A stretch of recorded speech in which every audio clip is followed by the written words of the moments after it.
जम्मू कश्मीर के कुलगाम में सुरक्षा बलों ने 3 आतंकियों को ढेर कर दिया है। कुलगाम में सुरक्षा बल शुक्रवार यानी 1 अगस्त से आतंकियों के खिलाफ ऑपरेशन अखाल चला रहे हैं। इसी ऑपरेशन के दौरान जवानों की आतंकियों के साथ मुठभेड़ हो गई। 3 अगस्त को ऑपरेशन का तीसरा दिन था।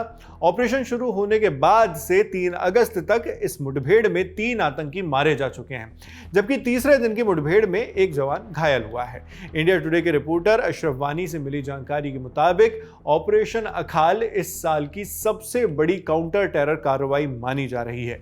रविवार को हुए ताजा एनकाउंटर के बाद इस ऑपरेशन में मारे गए आतंकियों की कुल संख्या 3 हो गई है। अशरफ वानी के मुताबिक इसी ऑपरेशन के तहत शुक्रवार और शनिवार को भी एक आतंकी मारे गए थे, जिसके बाद उन्हें मिलाकर अब तक ऑपरेशन अखाल में कुल 3 आतंकियों के मारे जाने की खबर मिली है। ऑपरेशन का नाम अखाल उस इलाके के नाम से पड़ा है जहां इसे चलाया जा रहा है, इस ऑपरेशन को चलाया जा रहा है। जम्मू कश्मीर के कुलगाम जिले में अखाल नाम के घने जंगल हैं, जहां शुक्रवार को Jammu Kashmir police, Indian army और सीआरपीएफ की जॉइंट टीम ने इंटेलिजेंस इनपुट के बाद सर्च ऑपरेशन शुरू किया। सर्चिंग के दौरान आतंकवादियों ने उन पर अचानक फायरिंग शुरू कर दी। इसके जवाब में एक एनकाउंटर शुरू होता है, लेकिन फिर शुक्रवार की रात ऑपरेशन रोकना पड़ा। मगर शनिवार को सुरक्षा बलों ने फिर से मोर्चा संभाल लिया और एक आतंकी को मार गिराया। अधिकारियों के मुताबिक ये सभी आतंकी द रेजिस्टेंस फ्रंट यानी टीआरएफ से जुड़े थे। टीआरएफ बैन हो चुके आतंकी संगठन लश्कर ए तैयबा यानी एलईटी का ही एक फ्रंट है।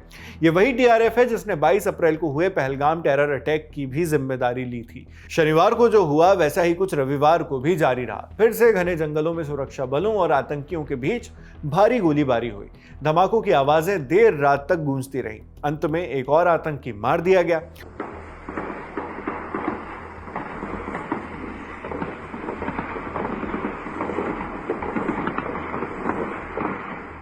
ऑपरेशन को हाईटेक सर्विलेंस और स्पेशल पैरामिलिट्री फोर्सेस की मदद से अंजाम दिया जा रहा है।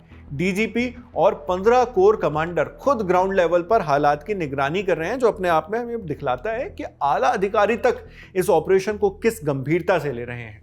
चौथे दिन यानी 4 अगस्त की सुबह मिले इनपुट्स के मुताबिक अब सुरक्षा बलों ने इसके लिए रुद्र अटैक हेलीकॉप्टर्स, ड्रोन्स और एलीट पैरा फोर्सेस तैनात कर दिए हैं। 3 अगस्त की रात अंधेरे के चलते ऑपरेशन को कुछ देर के लिए रोका गया था, मगर हाई अथॉरिटीज अभी भी ग्राउंड जीरो की कड़ी निगरानी कर रही हैं। मकसद है आतंकियों का पूरी तरह सफाया। बचे हुए आतंकियों को भी मार गिराने के लिए घेराव बढ़ा दिया गया है और जवानों की तैनाती कर दी गई है ताकि ऑपरेशन पूरी तरह से कामयाब हो सके। ऑपरेशन अखाल ठीक उन्हीं ऑपरेशंस की एक कड़ी है जो कुछ दिन पहले हुए बड़े आतंकी हमलों के जवाब में चलाए जा रहे हैं। हाल ही में सुरक्षा बलों ने श्रीनगर के डाची गांव इलाके में ऑपरेशन महादेव के अंतर्गत पहलगाम आतंकी हमले के मास्टरमाइंड आतंकियों को मार गिराने की जानकारी दी थी, जिसके अगले ही दिन यानी 29 जुलाई को सेना ने शिव शक्ति नाम से एक और ऑपरेशन चलाया। ऑपरेशन शिव शक्ति में 2 और आतंकी ढेर किए गए। सारी कड़ियों को जोड़ें तो पहलगाम में 22 अप्रैल 2025 को हुए कायराना आतंकी हमले के बाद से अब तक करीब 20 हाई प्रोफाइल आतंकी मारे जा चुके हैं। ऑपरेशन अखाल के तीसरे दिन जो हाई प्रोफाइल आतंकी मारा गया है उसका नाम हारिस नाजिर बताया जा रहा है। इंडिया टुडे के पत्रकार मीर फरीद की रिपोर्ट के मुताबिक हारिस नाजिर लश्कर ए तैयबा का आतंकी था। हारिस जम्मू कश्मीर के जिले पुलवामा में बसे गांव कच्छीपोड़ा का रहने वाला था और उसे अभी से लगभग 2 साल पहले यानी 24 जून 2023 को लश्कर में भर्ती किया गया था। इसके अलावा 6 से 7 मई के बीच ऑपरेशन सिंदूर में सुरक्षा बल पाकिस्तान के अंदर घुसकर 100 से ज्यादा आतंकियों का सफाया कर चुके हैं। अशरफ वानी से 3 अगस्त तक मिली रिपोर्ट के मुताबिक और 4 अगस्त की सुबह तक ऑपरेशन अखाल में एनकाउंटर अभी भी जारी है। इलाके की सघन तलाशी ली जा रही है।